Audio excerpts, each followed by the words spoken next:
Hello, welcome to Cannes. My name is Larry Dobrow. I am the editor-in-chief of MM+M, and I'm thrilled to be here with our friends from PurpleLab today. We're going to talk a little bit about audience segmentation, and joining me are Ted Sweetser, who is the head of advertising, and Hannah Lucas, who is the director of project management advertising. Thank you guys so much for joining us. Thanks. Thanks. Let's start out in the most basic way possible, as usual. Audience segmentation in health. Where are we right now in its long genesis? So, we think about the evolution of healthcare advertising as one of, probably like 10 or more stages, like the very basic components of it on the physician side with segmentation by specialty. You look back to around 2000 or so when the AMA was really putting out its data sets, and people would license that to just say like, well, I need to, hit a endocrinologist, because presumably they're treating CKD or whatever. But we, have evolved since then. So PurpleLab has been focused on bringing in claims data and building out layer upon layer of analysis on top of that. So, like if the first version was, I need to reach all doctors, so I'm going to buy on endemics. The second version is, I'm going to get specialty targeting, so I'm going to license a file of, just basic specialty information, which anyone can go and do now using NPES. The NPI information is publicly available. The layer on top of that comes when you start to get claims data in and you start to ask, can I find real-world data points to inform, outside of just taxonomy, who's actually treating the patients that matter for my care pathway? And that's where, you got the version 3 of this, which is, I think, an industry norm at this point, which is, deciling based on volume of claim activity. And that's been up and running. People have been doing that for probably about 10 years now at this point. PurpleLab has played a substantial role in making that more diffuse throughout the industry, easier to access in a lot of ways through various partners. But we still see a couple layers on top of that where you can get really particular. So, working with claims data, a huge one for us has always been understanding the relationship of insurance channel and the role that plays in market access for particular drugs. So being able to additionally segment on top of that, can I reach physicians who are treating primarily Medicare and Medicaid versus commercial patients? Can I give them messaging that's specific about, the prior auth or other requirements that their plans might carry in order to make sure they're aware and comfortable with getting the patients what they need to get a drug approved for treatment? And then on top of that, the other area that we see a lot of use for is predictive analytics. So, if you look at it's a funny thing. We have these tools in our system that allow you to run a report really easily and see, 1 million data points about, a particular therapeutic area. The important thing is knowing which ones to look at. So, like, you look at the old system of deciling stuff, and, you'll see 2 doctors who both did the same volume of activity in the last 3 years, so they both fall into high decile. You might say, okay, both of these doctors are the same. Where we get a little more predictive is you say, let's start doing trendline analysis of year over year. Did those doctors increase or decrease the amount of patients they were seeing? And are they consistently falling into that high category? Or is one of these doctors actually declining in practice, but they were very, engaged 3 years ago? Yeah. And the other one is actually, taking off and probably going into much more full practice and treatment for this category. So, I say probably 6 to 10 additional layers of segmentation technologies out there that we think can really add a lot to understanding where a physician falls in treatment for a given category or indication. And being able to combine that really easily is what makes, for intelligent segmentation in the healthcare space for providers. The importance of data-driven strategies. Tell me a little bit about that. Why is it so important to make sure that we get the data part of this correct? In our industry, we're not able to understand effectiveness of our marketing campaigns unless we start with the data, right? So you need to have a baseline, and increasingly we want to make sure that that baseline is the data that we're looking at as robust as possible, right? So PurpleLab sees, I think, 5 billion plus claims annually, and we have a platform that allows us to look at, in a privacy-safe, de-identified way, the patients and HCPs that are doing specific prescribing, diagnosing, and procedural actions. And so what we're really excited about is, extending these types of insights into the advertising space and structuring, the way that we're working with these companies in a way that is flexible to how they're, how their planning and activation, activities are going. I think we're increasingly seeing them take these insights and have unlimited queries in our platform and come up with really creative ways of using that data. To that end, how difficult is it to do this, not just after the fact, but at all stages of the campaign? How difficult is it to implement data-driven strategies? I think it is a requirement for our industry. It's kind of the price of admission at this point. It is. It's the price of admission, but difficulty level is real. When we're looking at real-world data that's coming in, there's so much to understand. There's tons of different vocabularies. You have to match all the different data sources together to come up with a single language that they're all speaking. And so one of the things that our platform does is it does that all for you, so you can go in and query things very easily. The interoperability piece, basically. Yes, we're creating that interoperability of all these different data sources. Yeah, our goal is organizations across the healthcare space are at very different levels of sophistication in terms of their ability to work with data. At the root level, healthcare claims coding is monstrously complex. You're talking about a dozen different medical vocabularies. You're talking about, in our case, 14 different sources of data at this point, which feed in with different levels of latency due to underlying claims adjudication. You need people who have experience in interpreting what claims mean, otherwise you'll get some really naive results. So we, as Hannah said, we step on top of all of that. We try and create simplified views for people who are trying to actually just get the answer, while still being able to provide the underlying data for people who are trying to build out a really complex real-world data clean room application, something like that. Because our whole goal, and going back to the importance of data-driven thinking in the planning stage, is we think that the cost to ask a question about the healthcare space is way too high.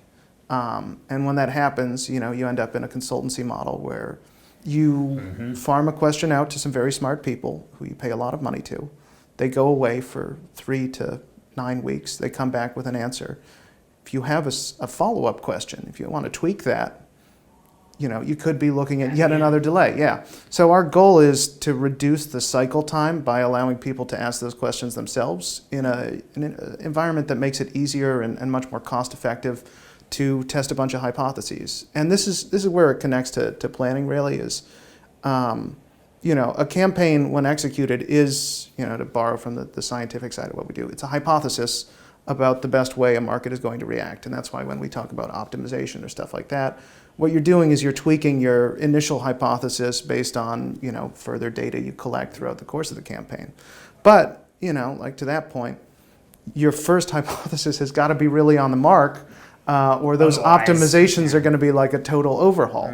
So the importance of data-driven thinking at that stage is you need to be able to say, give me a half dozen, a dozen different theories of the case of how engagement for this particular medication, for this indication, for this category is going to run. And one example from our pharma team from Shannon that I always go back to is we were talking to some very smart people at a pharma company who were saying, we treat in this category for which there is a specialty area, as much of healthcare in the United States has shifted heavily to deep specialization.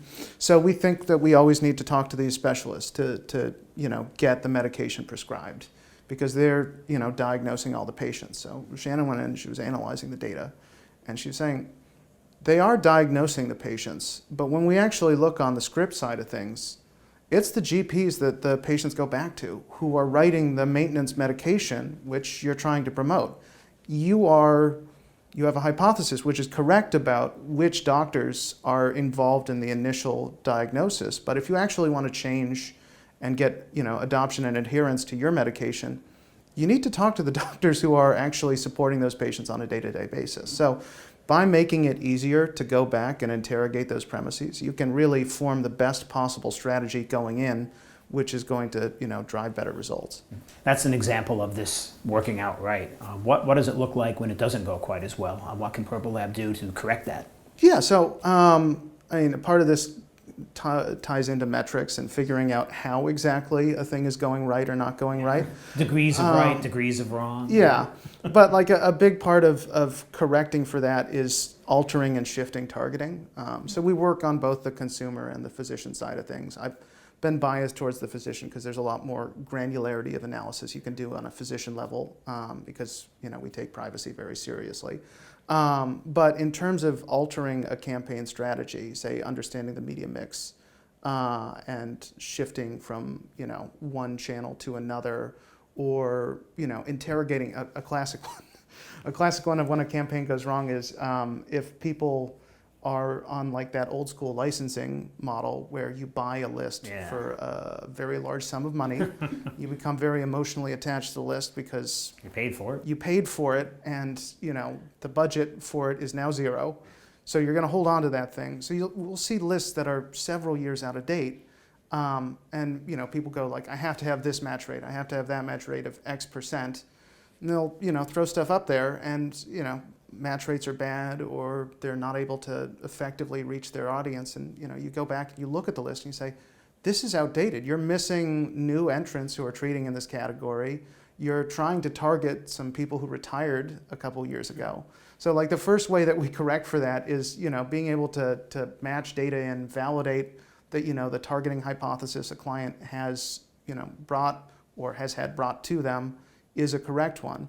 And then from there, to recommend alternatives very easily, because it's cheap for us to go in and figure out what is the best approach, who are the relevant physicians, what are the characteristics of the patient population that are relevant for this campaign, and so we can create alternative audiences, consumer or physician, to shift that strategy mid-campaign. Yeah, we definitely pride ourselves on freshness of audiences and segmentation.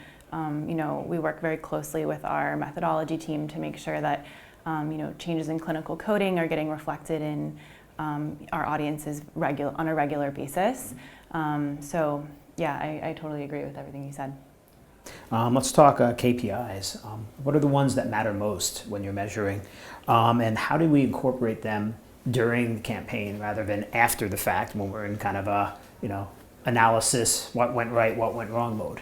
Yeah, I think that is the too late phase. Yeah, that is the key. What you said right there is that we're focused on, it's really good to measure a campaign after the fact, but what are the KPIs that we can enable advertisers to optimize? So we have a few different, metrics that we can share. One being when you're deploying an audience, you have this hypothesis that Ted was talking about who your audience is. You deploy the audiences. That process of deploying it creates noise, right? So for patients, that becomes a modeled audience likely. There's some noise in there necessarily. But then you deploy it to a platform, and that has to match to cookies and maids, and so it gets really messy. So one of the first things that we believe advertisers should be doing is measuring their audience quality on a very regular and frequent basis. Do they do that on a regular frequent basis, or is that something they need to be told to do? I think that many are. I think one of the challenges is the time lag to get that data initially sometimes. So that's kind of where we're focused is how can we get that happening earlier and more regularly? And then beyond that, lift measurement is sort of an ROI is where everyone wants to go, right? So that's kind of where you're headed towards. But on the journey there, we really are hoping to provide metrics about what's going on with the total market and prescription medication that you're maybe trying to advertise for, right? So you're running this campaign, you're likely reaching a subsegment of the total patient or HCP population. what's going on while you're running this campaign? Are you seeing any correlation in your spend to the outcomes of written prescriptions, or even diagnosis as an early signal to where a prescription might be written? So we're able to provide those metrics on a regular basis. Yeah, I think a big part of the KPI question is also understanding what the real end objective of the campaign is, and being able to have a metric specific to that. So like the workhorse of the industry is NRX and TRX, new scripts, total patients. We've done a lot of work in trying to build out a wider set of data tools which can create, actual or proxy metrics for a much wider slew of things. So you're trying to understand, like, am I converting physicians to, a medication? We can automatically look back 2 years and say, okay, this doctor is writing for your script for the first time.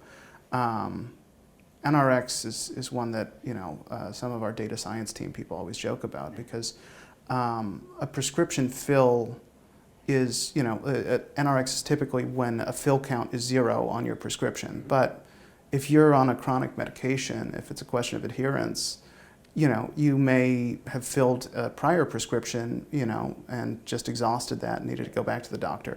The one I go to as an example is a lot of medications for ADHD are, single fill only because of, DEA guidelines. Yeah, so every script is a new script there. So we build out other metrics that look back into the, patient token history to see, has there been a script filled by this patient for this medication before? Outside of just the drug stuff, looking at, do I want to try and drive referrals? Am I interested in understanding the association between facility and doctor and advertising?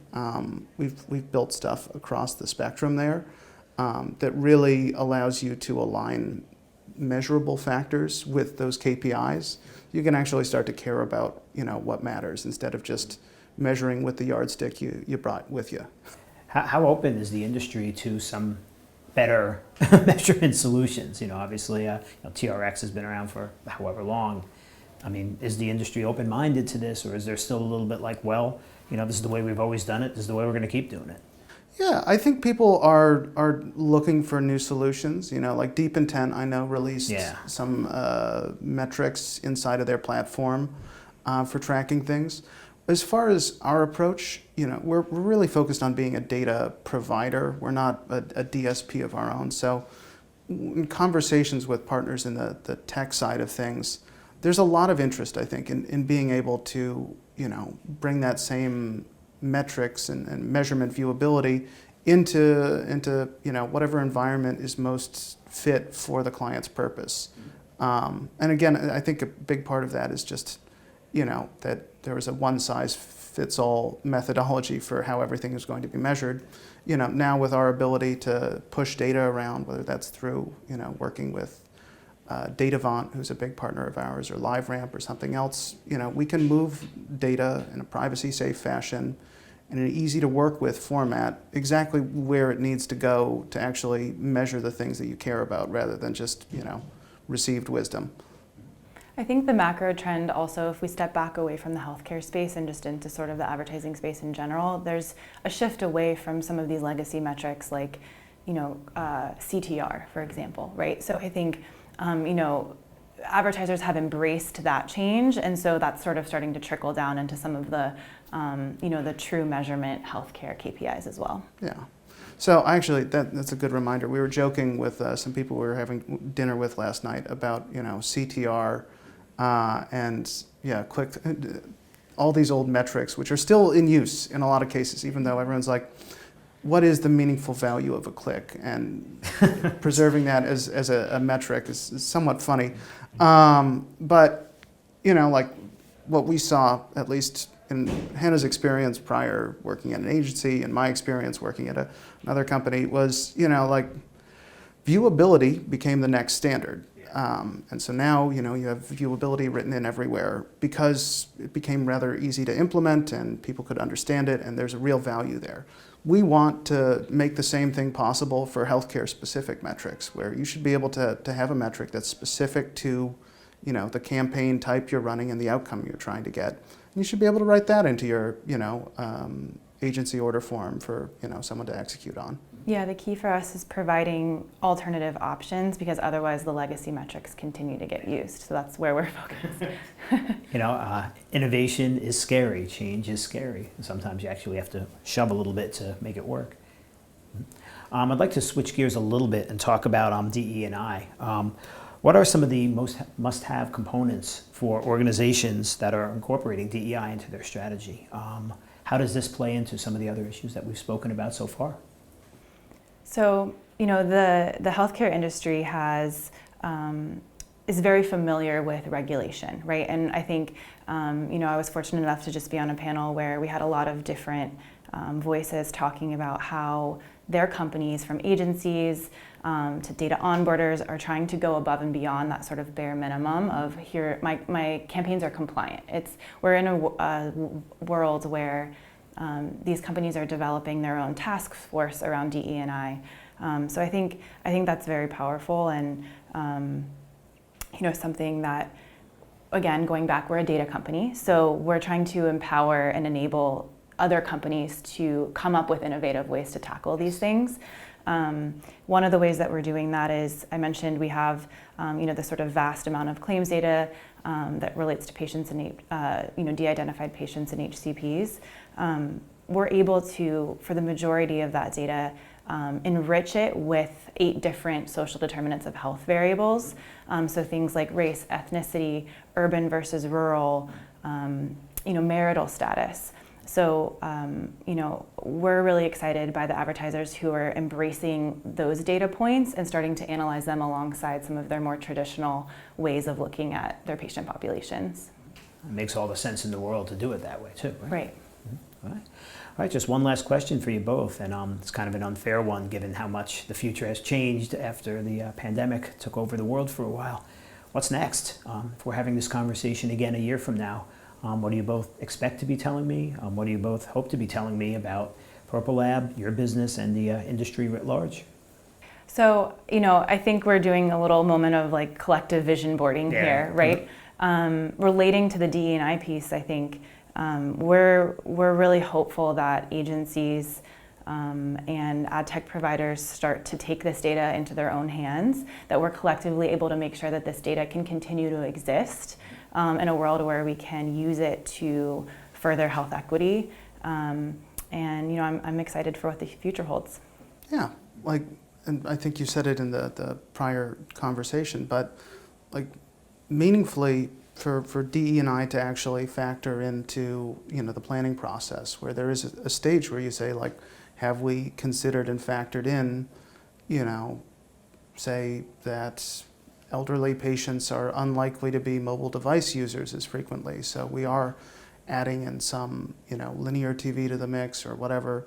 But just an evaluation stage where you say we need to make sure we're addressing disadvantaged communities of one kind or another, and are actually trying to activate to reach them, which is both a social and it makes business sense as well. When you look at how underserved communities may not be aware or able to access benefits, this flows across both commercial awareness campaigns and follow-up efforts to try and address systemic inequities of access. A really good planning agency should be saying step 1, define the outcomes we're trying to get. Step 2, draw up the general plan. Step 3, do we have line items for audiences that we want to engage that will really speak to those specific SDOH groups? The other thing we want to see in the next year, if we're vision boarding here, is we've been building all of these tools that make it much easier to access the data. Historically, we've always operated with a lot of partners. We'd love for people to start actually just picking up and using the tools themselves. So that's why we're here. Yeah. This was terrific. Thank you so much. This was a wonderful education for me, and I love this conversation. Thank you. For MM+M, I'm Larry Dobrow. Many thanks for watching, and be well.